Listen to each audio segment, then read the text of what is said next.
साथियों, जनजाति के अधिकार की लड़ाई आजादी से लेकर अब तक समय समय पर हमारा समाज लड़ता आया है। इसी निमित्त आपने देखा होगा और सुना होगा कि राजस्थान की धरती पर विद्याधर नगर में पहली बार 1 लाख नायक समाज का समूह जयपुर में इकट्ठा हुआ।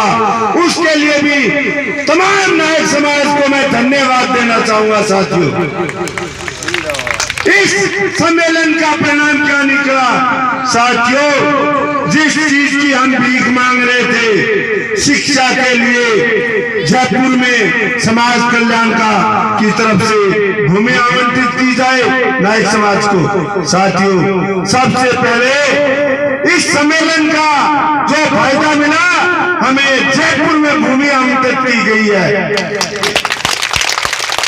और मैं बताना चाहूंगा, मैं बार बार कहता हूं, चलता है जिस जमीन पे नायक तो भूचाल आता है। ये जमीन तो क्या चीज है, ये प्रशासन भी कांप जाता है। आपने सुना होगा जयपुर के अंदर जिस दिन वक्ताओं की सूची में ओम प्रकाश नायक का नाम आया, तो जिस तरह का तूफान जो मैं कह रहा हूं, ऐसा तूफान जयपुर में भी आया था। साथियों, ये बात झुठलाने वाली नहीं है। आपके यहाँ से नायक समाज के लोग गए हुए थे। साथियों, मैं बार बार नायक समाज को इसी विषय के लिए एकजुट करने के लिए लगा हुआ हूँ। जागो, अगर नहीं जागे तो आपका हक दुकान के अंदर। साथियों, अब मैं सेनानी की स्थिति के बारे में आपको बताना चाहूंगा। भारतीय संविधान के अनुसार जो जातियों की सूची बनी 1931 के अंदर, जाति और आर्थिक आधारित प्रथम जनगणना हुई थी। उस जनगणना के अंदर नायक जाति को शेड्यूल ट्राइब्स की कैटेगरी में डाला गया था। उसी के आधार में जब भारत का देश सन 1947 को आजाद हुआ, भाइयों बहनों, जब देश आजाद हुआ उस समय नायक समाज है वो जनजाति की कैटेगरी में दर्ज था। और भारतीय संविधान के अनुसार संविधान संशोधन 1976, आप पुराना गजट उठा के देख लो, 1950 का हिंदी राजपत्र भारत सरकार का, जिसके अंदर जो राजस्थान की सूची भाग संख्या 13 और क्रम संख्या 10 है, उसके अंदर नायक कोमा नायक कोमा चोली वाला नायक कोमा मोटा नायक और नाना नायक के नाम से भारत की संसद ने हमें जनजाति का अधिकार दिया है। हमें हमारे समाज की जो स्थिति है पता होनी चाहिए।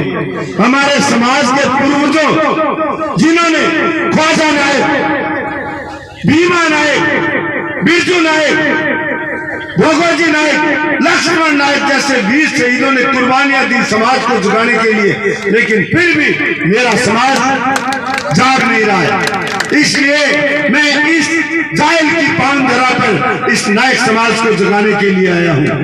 और जिस दिन नायक समाज जाग गया तो ये सरकार वालों सुन लो, जो पत्रकार भाई है वो भी सुन ले, और ये सरकार के नुमाइंदे अगर मेरी आवाज को सुन रहे हैं वो कान खोल के सुन ले। जिस दिन नायक समाज जाग गया तो आपकी ईंट से ईंट बजा देगा और जनजाति का अधिकार लेके रहेगा। साथियों, भारतीय संविधान संशोधन 1976 बिल क्रमांक 108 आर्टिकल, हमारे मंच पे वकील महोदय बैठे हैं, इनसे आप बाद में जिक्र कर सकते हो। आर्टिकल 342 और भारत का हिंदी राजपत्र, जिसके अंदर 29 नवंबर 1989 जिसके अंदर राजस्थान की सूची और भाग संख्या 13 में नायक समाज को जनजाति का दर्जा भारत की संसद ने दिया है। लेकिन दुर्भाग्य से हमारी मांग को जो वर्तमान में तत्कालीन सरकार है, कांग्रेस की सरकार है राजस्थान के अंदर, कोई कांग्रेस भाई इस बात से नाराज हो तो मुझे कोई फर्क पड़ने वाला नहीं है। चाहे राजनीतिक पार्टी में कांग्रेस हो या बीजेपी हो, मुझे कोई फर्क पड़ने वाला नहीं है। क्यों कि सबसे पहले मैं नायक समाज के साथ हूं, समाज के साथ हूं। साथियों, आर्टिकल 342 वो ताकत है, भारत की संसद की ताकत है, जिस ताकत के तहत एक जो कोमा होता है या एक डंडा लगाना होता है, तो कोई भी भारत की कोर्ट या अपने राज्य सरकार कोमा लगा नहीं सकती, कोमा हटा नहीं सकती, और स्टेट गवर्नमेंट या हाई कोर्ट, सुप्रीम कोर्ट को कोई भी किसी तरह का अधिकार नहीं। आर्टिकल 342 वो ताकत है। उसी आर्टिकल 342 का उल्लंघन करते हुए इस कांग्रेस सरकार ने नायक समाज का बेड़ा गर्क करके रख दिया। 25 अक्टूबर 2012, याद करो, 2012 में 25 अक्टूबर से पहले नायक समाज को जनजाति का प्रमाण पत्र ई पोर्टल पे मिला करता था।